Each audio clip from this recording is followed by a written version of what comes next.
What's up, everybody? Roads to Liberty coming to you live from the Raptor Den Studios in Bellevue, Nebraska, deep in the heart of America. I can say that now because the other guy that used to say that, he's in California. We're on our new time, 8:30 on Monday nights. This is the time we're going to be going live, going into the future, except for next week because we have a special guest coming up next Tuesday, Kim Ruff, who's running for president. For the nomination for president under the Libertarian Party. So that's pretty exciting. Yep.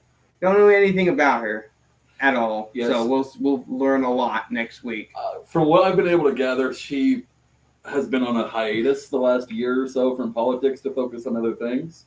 But she was, I guess, really well connected in the LP before that. And that's like you and I have been kind of more in the last year and a half. Yeah, last involved. Maybe Mike, do you know who she is? No. Okay. Look, and here's the thing with that. I mean, we're 2 years out, and I understand that people are trying to create excitement for the presidential candidates for national, and you know everyone's trying to find a alternative to Bill Weld. And you know we all saw that little rumor that got floated out there that Mitt Romney's going to come over to the Libertarian Party, which of course we all knew was a big troll job. I don't really know who she is, so I can't say one way or the other. I hear good things about her, but it's 2 years out, and I'd like to see a bit more history, and I'd like to see a bit more of a plan other than it just kind of appear like the alternative to, say, a Kokesh campaign run. I don't know, but I guess it's nice to see names out there. I mean, we're doing better than the Democrats with their presidential candidates, right? Well, you know, it's going to be funny having less insane candidates than the two old parties for a change, because you know the Democrats are going to run insane people. But it was kind of funny seeing that Bill Weld Mitt Romney thing going around for a little bit, because it seems to me like Bill Weld is kind of like the Mitt Romney of the Libertarian Party. Yeah, it's just kind of that older, stable guy that the establishment of the party wants, but that everyone else is looking for any alternative whatsoever. But in the end, he's probably going to get it. Well, I will say one thing Mitt Romney has over Bill Weld is Mitt Romney was successful with the Olympics when he helped run that. So I think he's got, I don't know, say what you will about Romney. He's definitely not my choice for anything, but after watching a documentary about him and kind of seeing some history about him, I don't think he's like a bad guy. But he's definitely not libertarian. So I don't know, man. I don't like talking about the presidential stuff this far out. We're going to. The thing is, like the next presidential election is already like the campaigning has already started in the other two parties, so we can't. Like, unfortunately, we have to play this game, and it sucks. Has it though? Who's the front runner in the Democrats? Warren? No. Is she? Dude. Yes. No. She is definitely the front runner. No, I don't think that she's going to be getting anywhere. I don't think she'll win, but she's the front runner right now. The same way Clinton was the front runner in 2008 at this point. Clinton was the front runner for the last 8 years. 8 to 10 years, yeah. Yeah. I mean, Clinton was the front runner after Bill Clinton left office. It was just a bunch of weirdness there. Yeah, so yeah, we're going to be talking about that next week with Kim Ruff. Very much looking forward to that. Want to remind everyone that our website is roadthe2liberty.com, roadthe2liberty.com. That's also the name of our Twitter, roads2liberty. Also our YouTube channel and our Facebook, where we've been putting up a lot more content lately. So go check it out and like that. All right, so let's get to some of the topics of the day.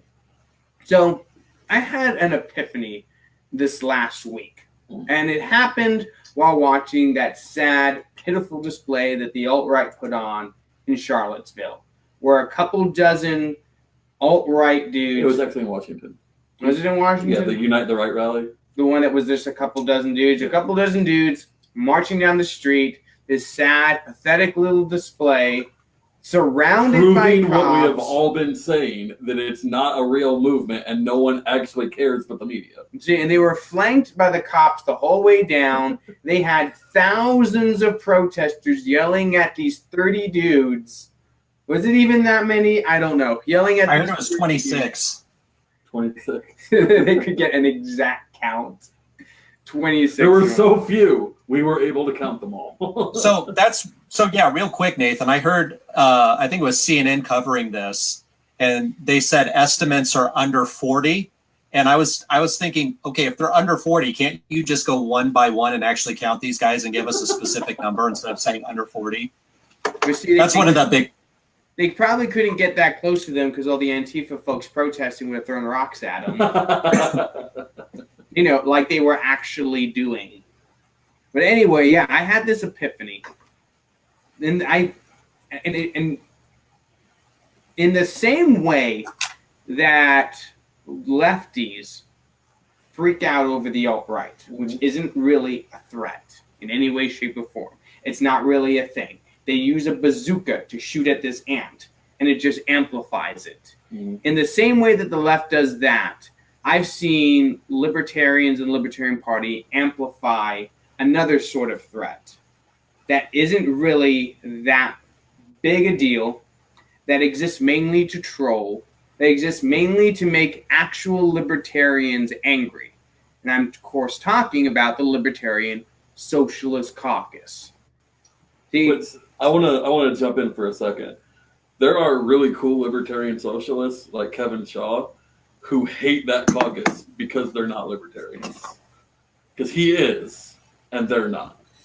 Yeah, and I think it's important because I've invited him on the show. I got to schedule a time for him to come on so we can actually have a conversation about this. Because I've talked to him too. Message him so we can schedule a time. Yeah, you do it. I don't want to do it. You do it. But yeah, he's a cool guy. Yeah, he's a cool guy, and he's one of those people that identifies as a libertarian socialist. But the way he identifies that, he just wants to go off and live his own personal lifestyle and not force anyone else to do it, as opposed to what the Socialist Caucus and its leadership pushes out there, which is an anti-private property message, which is just full-blown communist and has nothing at all to do with libertarianism. But see, here's the thing about it. I remember watching that convention. You were there. You weren't there, Mike. Maybe you were watching as well. But you were there. Danny Salazar, he was on the podcast you did earlier. He was there. And I watched those communists, those socialists, audacious caucus dudes get up on that stage and get absolutely thrashed. They had no public support in the Libertarian Party whatsoever. I saw their big moment, the New Orleans Accord, their moment of unity to come out and have the Libertarian Party acknowledge that they belong, get defeated by the Mises Caucus. I saw the Mises Caucus come in, not even a year old, elect a vice chair, elect a secretary, and elect a member to an at-large position. So now, and then, here's the thing about it. I do not believe that these socialist dudes pose any sort of real threat. The only thing that they accomplished at that convention was getting Josh Smith off message and making him look juvenile on the debate stage. That's what they accomplished. They're internet trolls. Exactly. The only thing that they do is goad candidates they do not like into getting into a pissing match with them that makes them look unprofessional and helps the pragmatist caucus out. That's what they do. And so long, I believe, as the radicals and the Mises Caucus folks take the bait, then the socialists will have won. Yeah. That's essentially what it is. Because the Mises Caucus right now has actual power in the Libertarian Party. The Radical Caucus has actual power in the Libertarian Party. Now, as much as the pragmatists, but they have actual elected members, whereas the socialists and audacious folks never will. Never will. But so long as you're shooting at these ants, these nobodies, these weaklings within the party, shooting at them with a bazooka, like the Mises Caucus has been doing, they're going to have won. Because their whole goal is just to troll. So it's Danny Scott when he's on camera. Just Danny Scott, what? That's what Danny goes by on camera. Well, then he should have told me that. If you would have listened, that's how he introduced himself. I was wondering what that was about. Yeah. Well, I wish the caucus that I wish had more power would be the Pony Caucus. You know, I'm a big fan of what Vermin is all about. Vermin Supreme, and Got one of his ties right here. oh man, those ties are great, aren't they? But Yes, he's a big supporter of liberty. If you've watched our live stream from the convention. But this whole thing with the libertarian socialists, it's first of all, that's just a silly, ridiculous name that makes no sense whatsoever. But yeah, I'm going to agree here with what kind of what you said and what John's saying here in the comments is just stop talking about it. I mean, it's the same thing as people wanting to ban Alex Jones or having problems with some of these other people, and then they just keep putting them on every single news station. It's like, you know what? Just ignore them, and they go away. People like this feed off of the attention. It's the same thing with James Weeks. When he got up there and did his little dance in 2016, it's in his whole group of cronies that follow him. It's just they thrive on the attention, they thrive on the chaos, and they're not actually producing anything real. I've seen the way that they run their campaigns are horrible too. They're not working to actually win. All right, so let's stop. I personally, we don't have that problem here in Nebraska. Do you guys know of anybody that's tries to be openly socialist in the party? I don't, but we need to stop amplifying their voices. I completely agree with that. Let's see. I'd love to see a libertarian party without caucuses and just focus on the message. Just focus on winning elections. Just focus on growing here. We don't need to keep amplifying all these different caucuses. Yeah, and this is going to sound a little hypocritical for me because I've been freaking talking about these dudes nonstop because I freaking hate socialists. Like actual honest to God socialists. Not the dudes that just want to run off and do their own thing and leave everyone else alone. You're cool. You're cool. If that's you, I have no beef with you. You do your own thing. That's what libertarianism is about. But you're not really a socialist at that point. You're more of a collectivist. You just want to have your own little collectivist group off in the woods somewhere. That's fine. But yeah, your problem and my problem is the people that really want to espouse socialism and force it on others. And this is an ideology that has killed millions of people over the last century. It's a proven fact. So yeah, we're gonna have a major beef with that. And the one thing about that caucus and all these other caucuses that have sprung up, look, I'm friends with Josh. I'm friends with people at the Mises Caucus, and I like their stated objective.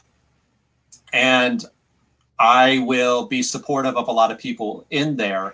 However, I have been turned off by this kind of battle between them and the socialists. Just ignore the socialists. The Mises Caucus has how many thousands of people on their page, and the socialist has like 10.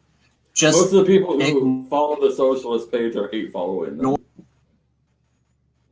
Ignore the whole reason. I'm sorry. Go ahead, Zach. Yeah, we're losing you for a second. So here's what I'll say. I don't think they should be ignored. I think that they should be. I think we need to make a threat evaluation. I think we need to acknowledge that their takeover of the LP is never going to happen.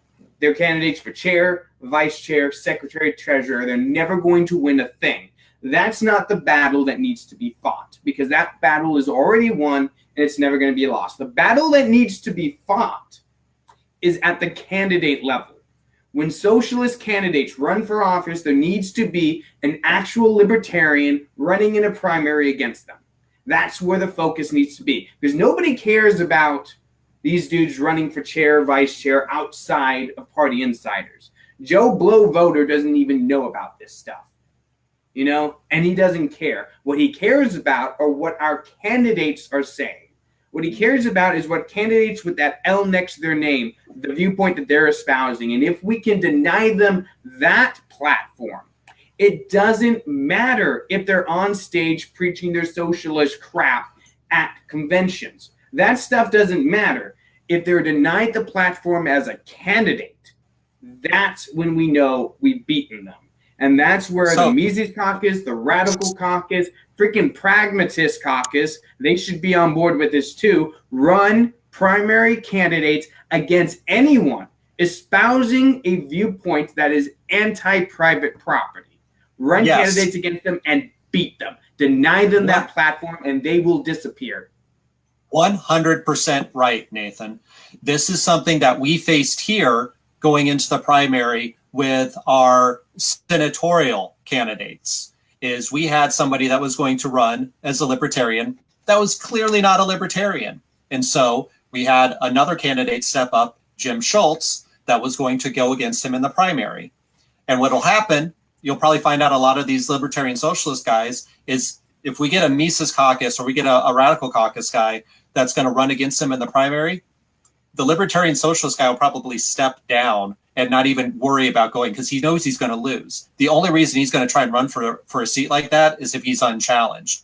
The Mises folks, they have enough people in every state to challenge them, and you know what is probably going to resonate a lot better. So I completely agree with you on this. The action here is anytime those socialists pop up for a candidate or whatever it is, you primary them out. You drown their voice out with more voices of reason. I don't care what other caucus it is overall. Yes, I've got a soft spot in my heart for the Mises folks, but anyone else can drown out these socialists if they are on point with their message.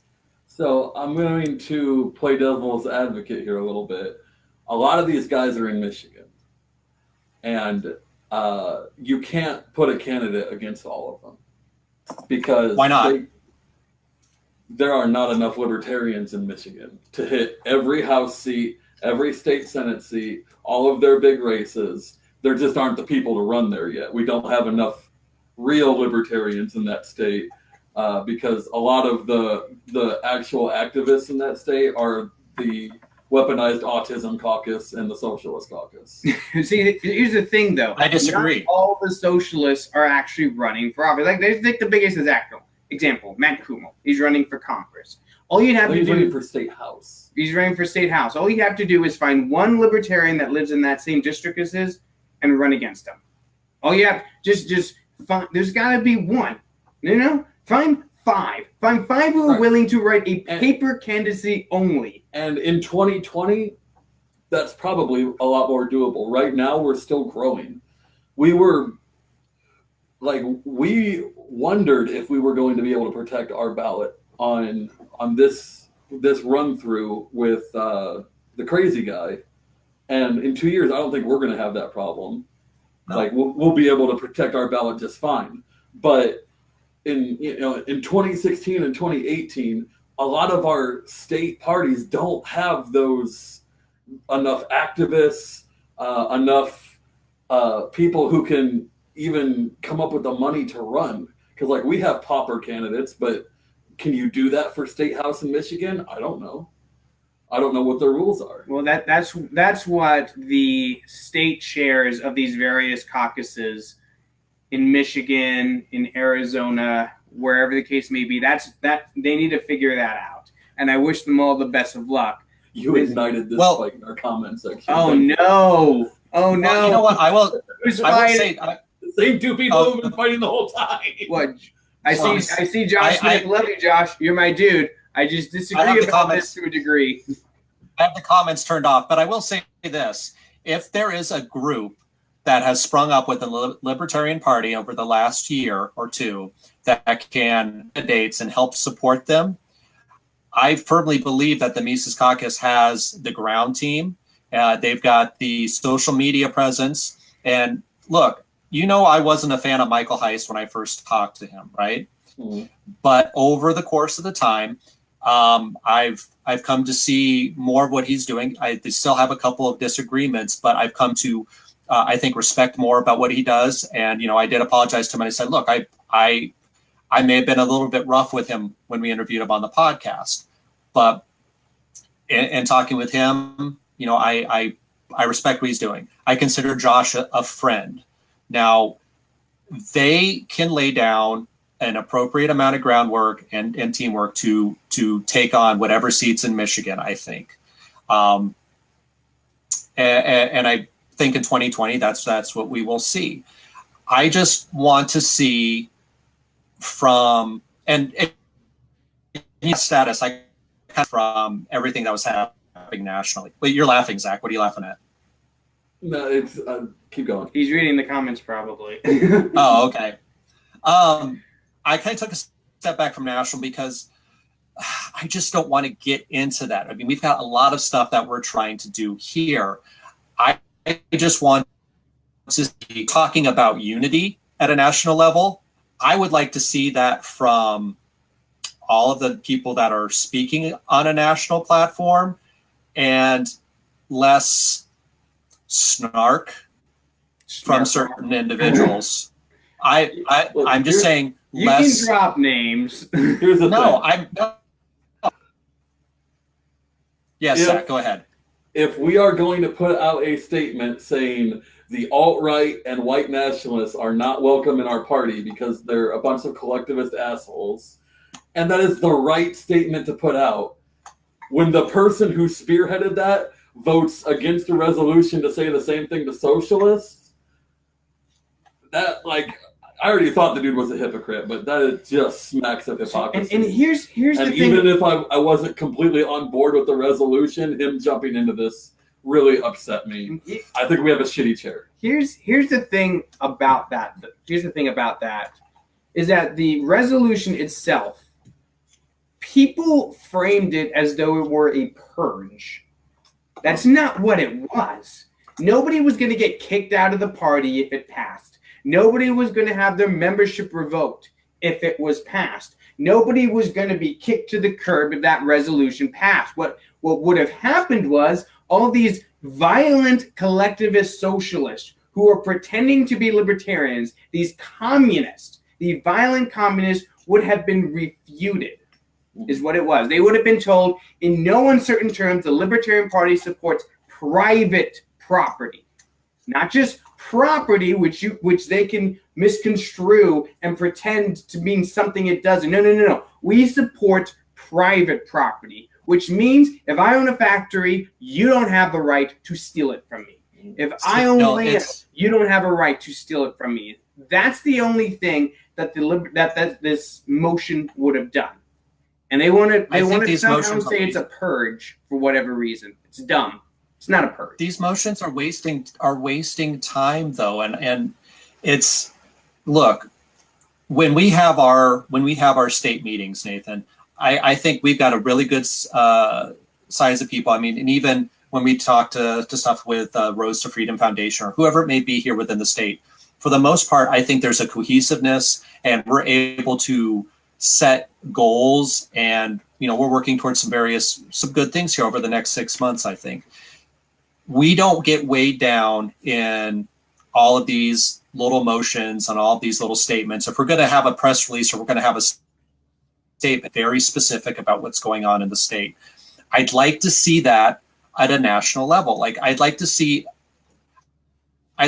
less snarky comments about other members of the party and more direct comments about why the Libertarian Party stands against what's happening in Yemen, and come out with a very concrete, release about that.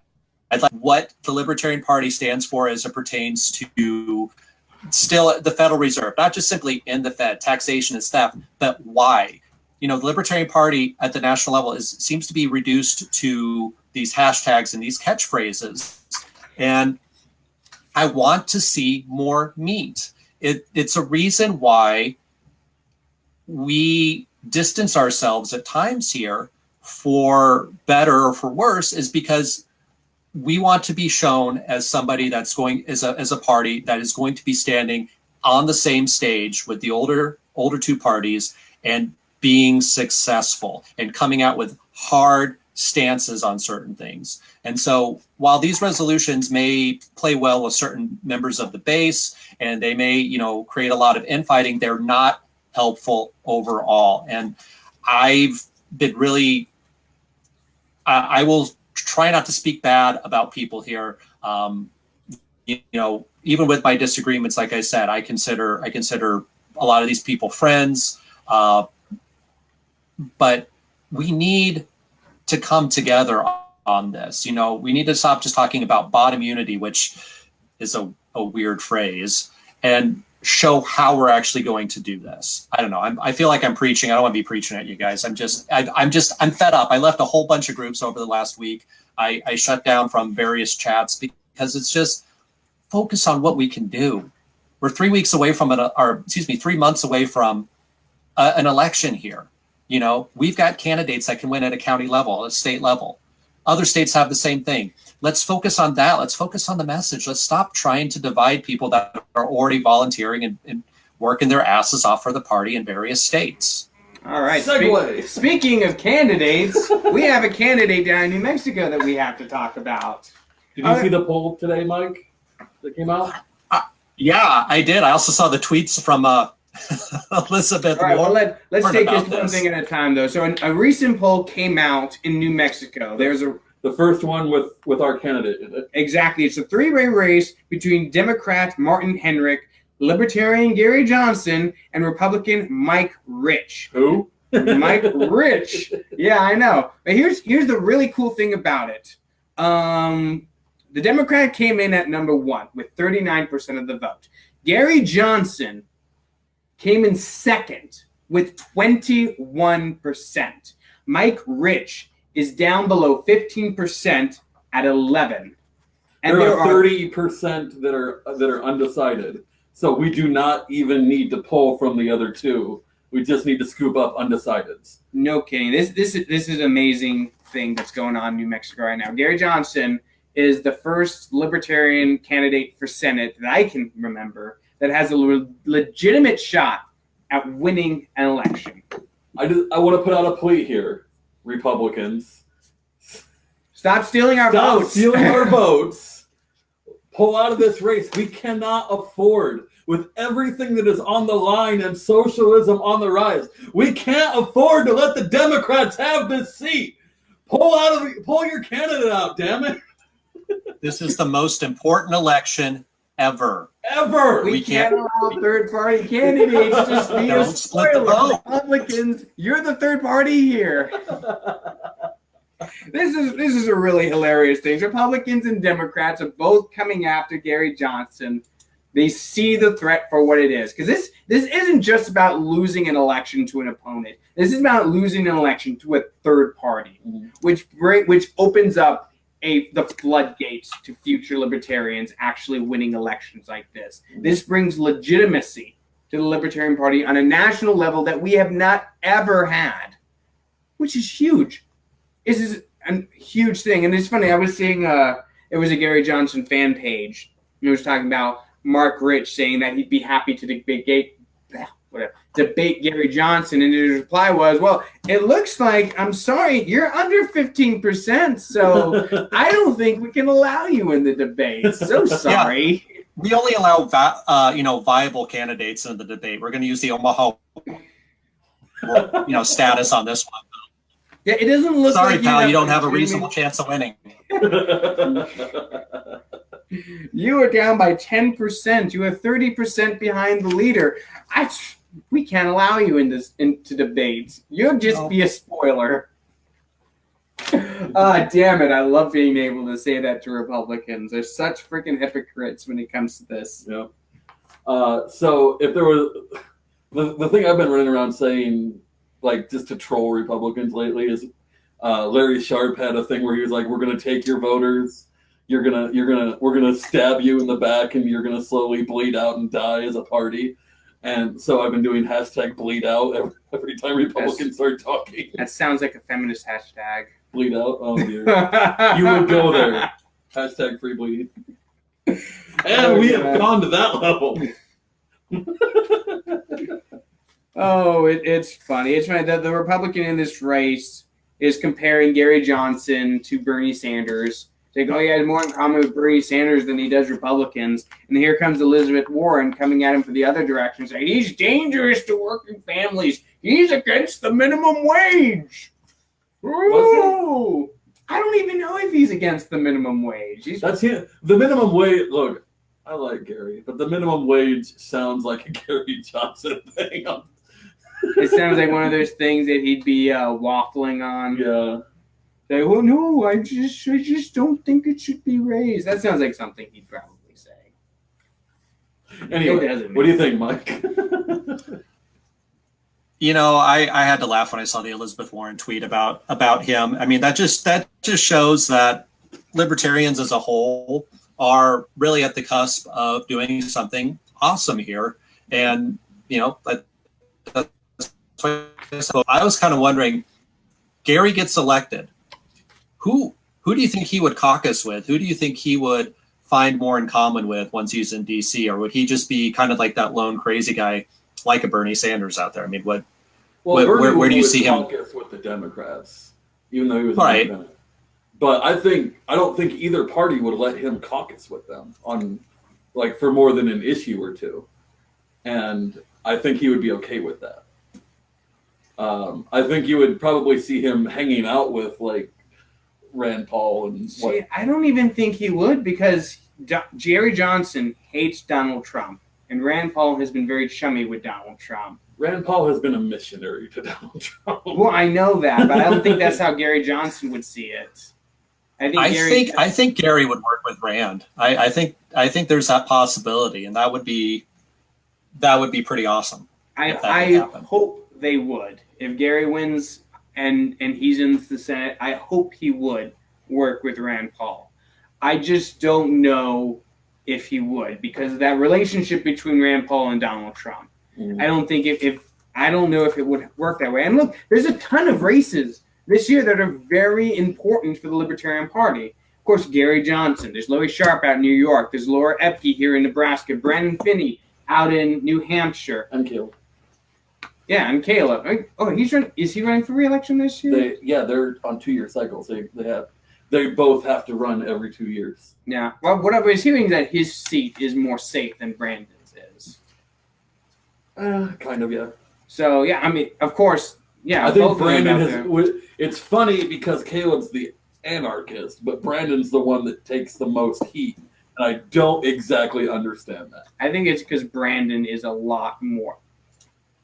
I see him on social media everywhere. Yeah. I don't see Caleb Dreyer out on social media the way I see Brandon Finney out there. So Brandon Finney is like, he's out there tweeting from his representative page at picking a fight rappers. With that rapper, yeah. The same guy that called Mike a racist and has been picking on Eric July for whatever reason. Yeah, Brandon Finney jumped into that race. Oh, so welcome to the Nazi Club, Mike. That was good of you to join us. High five. We're all Nazis here, aren't we? Yay. Once again, it's another week of being called a hippie and a Nazi. So I don't. Right. Yeah, it used to be life of a libertarian. You would get called a liberal and a conservative in the same day, and that was success. Now it's being called a communist and a Nazi in the same week is success. Yeah, no kidding. We've just gone hardcore left and right. Like, no, you're not just a libtard or a what was the thing for conservatives? I don't remember. I will say now you're a Nazi or a commie. It's weird. About that Nazi comment. So it was weird actually getting by, this. But I was like, normally would you. Mike, you're normally people would use what? Your internet's cutting out, Mike. Yeah. So suffice it to say, Mike got called a Nazi by some rapper, and you know what? Rap sucks. Rap blows. All right, it's so horrible. Since we're talking about candidate stuff real quick, so first off, I think I've talked about this, but Steve Sheets is on the ballot, and we hope he's going to stay there in Pennsylvania's 1st district, which will disappear after this year.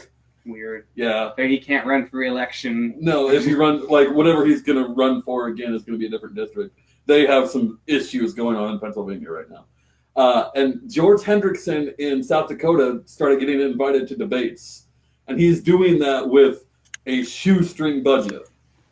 So the activists in South Dakota deserve a lot of kudos for getting his name out there in all these fairs and festivals and things. They're really stepping up to the plate.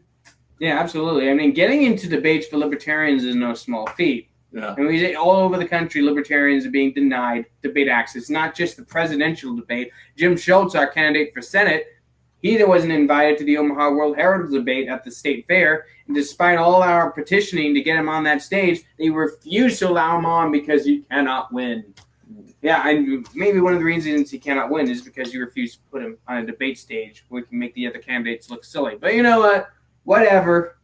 Yeah. Whatever. Gary Johnson's So going to make them look silly now in New Mexico, so that's good. One other candidate I'd like to give a shout out to, though, is Jake Porter over in Iowa. I running for governor. I'm real impressed with the amount of press that he's been getting.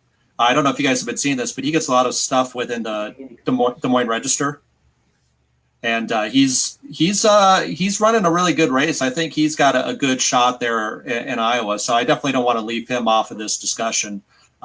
Just really impressed actually with the slate of candidates in Iowa, honestly. So I talked to one of his campaign volunteers yesterday at a foundation meeting, and the only problem that they're the biggest problem that they're facing right now is they're getting stonewalled out of the polls, so they don't know exactly where they're at because the polls aren't going to include it. And like Larry just started getting into polls in New York, and it's like 3 to 5%, which is good actually for a starting point. But that should have been the starting point 6 months ago, because they're keeping us out of all of these things. It's what we're up against, and Facebook is helping them. Like, yes, Facebook's a private company, but it is also the way that we communicate right now with each other. And when they are stifling our political pages and making it so we can't reach people, what they're essentially saying is, if you do not have the media, the old school media attention, you're not going to get anywhere, because they took our weapon away from us. Yeah, like it's tough for me to get any of my candidates to get their posts going. And like, when I was doing the LP page in Nebraska, I started to game the system to where I could get 1,000 views on anything that I really wanted to get views on. I can't do that anymore because they've made it impossible for us. Yeah, ever since they started really highlighting personal pages, they've been cutting off feed from pages, local pages, or whatever the case may be, and that's something that Facebook has been doing. Yeah. And I mean, it's annoying. It's a real bothersome thing, especially since this is a way that libertarians get free publicity, is through social media. Ways, because these media companies, they don't want to include us even in the polling.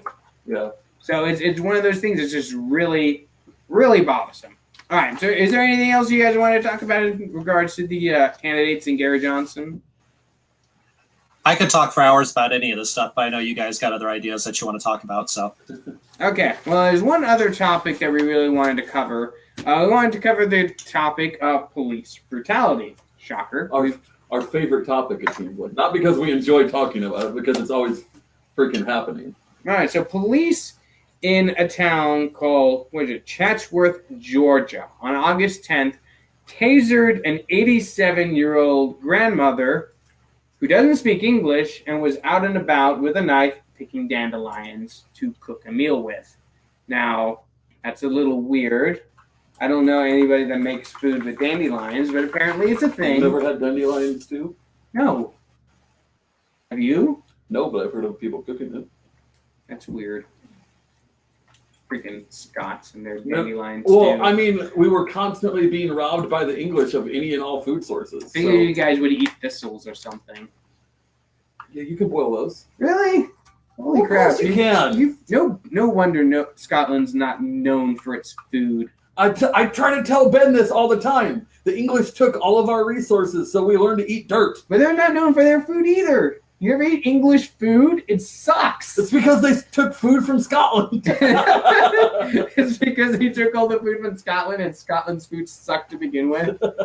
Should have learned from the French or the Italians how Well, to that's cook. because those countries have resources, whereas England has potatoes. Ireland has potatoes, but they The took all those whole- too. The whole island structure has potatoes. Mm, It's not great farmland. that's why it's so bland. They don't get a lot of sunlight, dude. That is true. That is true. Like you eat an English breakfast, it's boiled bread. No, it's fried bread. Fried bread, a slice of tomato, beans, and the nastiest eggs you'll ever eat. Right, all things that you can grow without a lot of sunlight. It's really weird. Wait a minute. What were we supposed to be talking about? Police brutality. How did we start talking about potatoes? Look, dude, anytime you start talking about police brutality, the classic example is always England. Okay, I guess so. Or at least for you. I it can is. always find a way to blame the English. All right, Mike, you talk about this because we keep talking about this. We're going to end up talking about Scotland and how terrible its food is again. I was going to say, you guys get on my case about going off on random tangents, and then there you go about Scotland. Is this dude? It's this dude. He does it. It's Yeah, the beard. I can't help it. Look at how manly this beard is. Look at it. He is pretty manly. It puts So- the rest of us to shame. This kind of ties in with these were two topics that I kind of wanted to talk about. This situation with the police, both with the 87-year-old grandmother and then the 11-year-old girl who was supposedly shoplifting. But I mean, these are two physically diminutive, am I using that word correctly, individuals who are, I mean, they don't pose a threat to somebody who is a police officer. They just don't. If you're telling me that this situation cannot be de-escalated by so many other means, or just simply by talking to somebody. And here's the thing about what really bothers me about this, the 87-year-old woman is she didn't speak the language.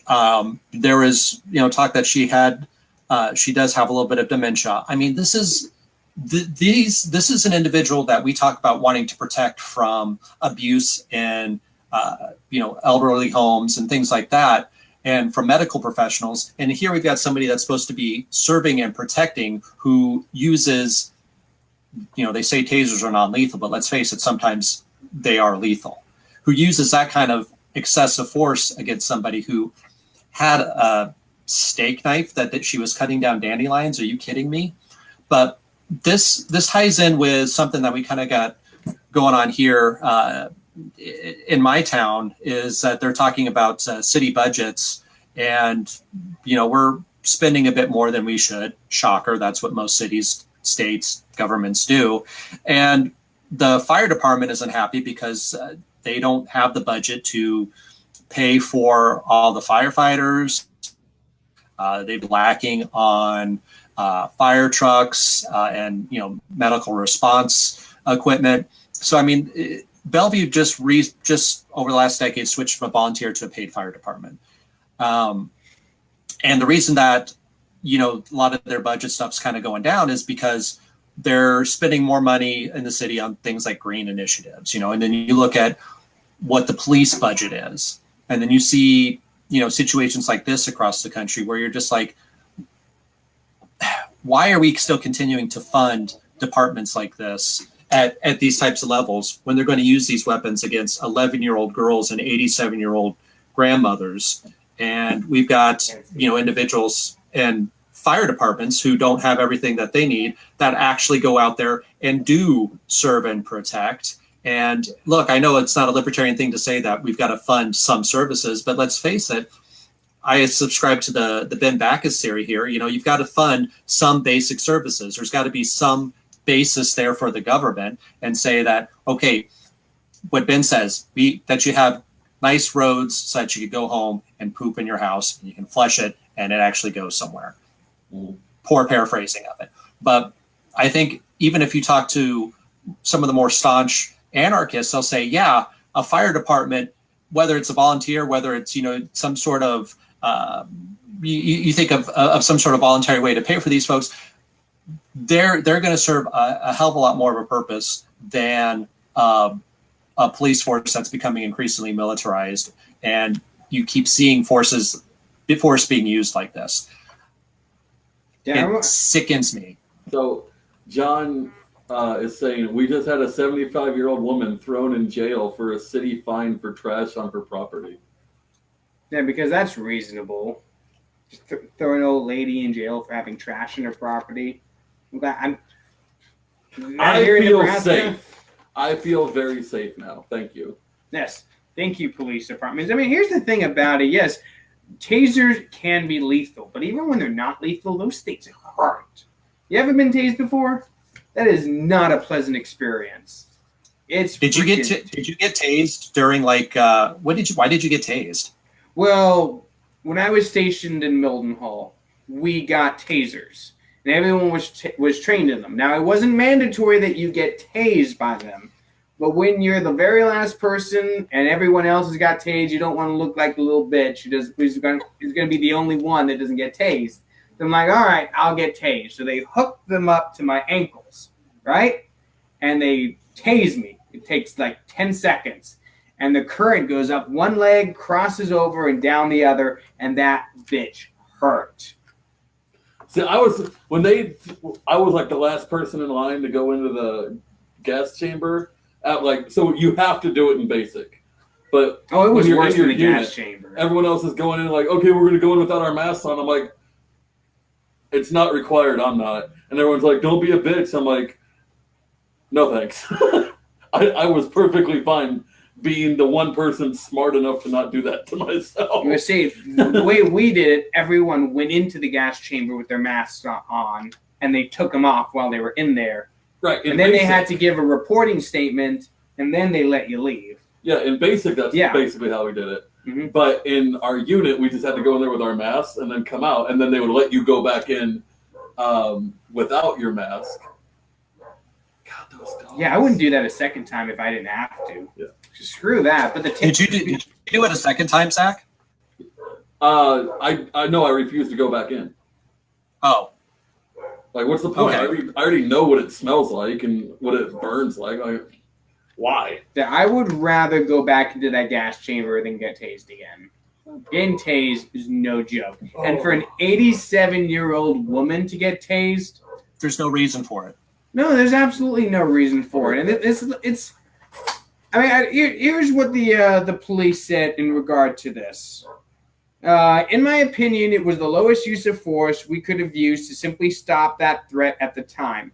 And I know everyone is going to say, an 87-year-old woman, how big of a threat can she be? She still had a knife. An 87-year-old woman with a knife still has the ability to hurt an officer. Yeah, but does she?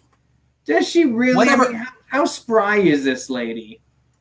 Whatever happened to just simply trying to de-escalate again? And if you see that she's not able to communicate in English, there are other ways to do this. You don't. Oh my gosh! I mean, imagine if that was your grandmother. Yeah, I mean, Imagine if that's you when you're 87. To be fair, they did try to communicate. One of the officers took out his pocket knife, threw it on the ground, kind of to show her what he wanted her to do. But she didn't speak the language. I mean, for Christ's sake, she was out gathering dandelions to cook for a meal. So obviously, there's some cultural. So what law was she breaking? She was trespassing. She was across the street on a property owned by the Boys and Girls Club, and she was picking dandelions. I'm sure the Boys and Girls Club were very happy that someone got tased on their property. Yeah, I'm reading the article that I got this from the Wall Street Journal. They were declining to comment on the issue. Probably not very happy that Grandma got tased on their property. But we kind of need to wrap because I have to go pick up an elf from work soon. Okay, that'll work. Well, I guess that's all the topics we have time for tonight. Do you have anything else? No, not really. Nathan's driving for Lyft now. Apparently, that's the thing. We have a little bit of time to talk about that. Go ahead. Oh yeah. I started driving for Lyft last weekend. Not this last Saturday night. I made almost $200. Nice. It was great. They had the Maha Music Festival down in Exarban. Freaking amazing. I'd get within 10 minutes of there and people rides. I'd have people queued up for rides. Cool. I didn't know that was even a thing. Like, as soon as I dropped one person off, I'd already have someone else I'd go to pick up. And it's... Were you getting peak time for that? Oh, yeah. It was like 200% surge Nice. time. It was great. And I mean, I was picking up freaking people who were wasted. I went around a roundabout 5 times because these people told me they'd tip me if I did. Like, just go around again. And by the time I'm done, like, I don't even know which exit I'm supposed to take anymore. God damn it. I did that. I took people. I went so far. I went halfway to freaking Fort Calhoun to pick up. Yeah, it was bad, but it was a lot of fun. I made good money. Met some really interesting characters. No one threw up in my car. That's a win. That's a win. Anytime you got a bunch of drunk people and I'm driving them in a circle and they don't throw up, that's a win. So. All right.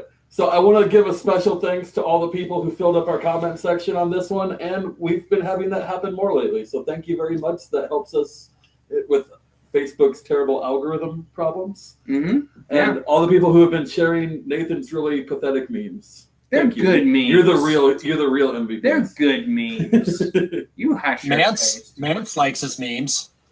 Well, other than that, he throws our stamp in really weird places. Well, I can't always throw them in the same place. I mean, depending on the meme format, I got to put them in different places.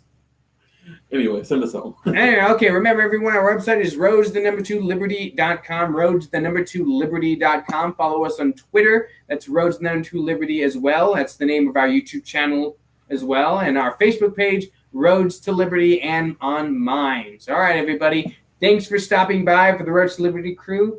You have a good night.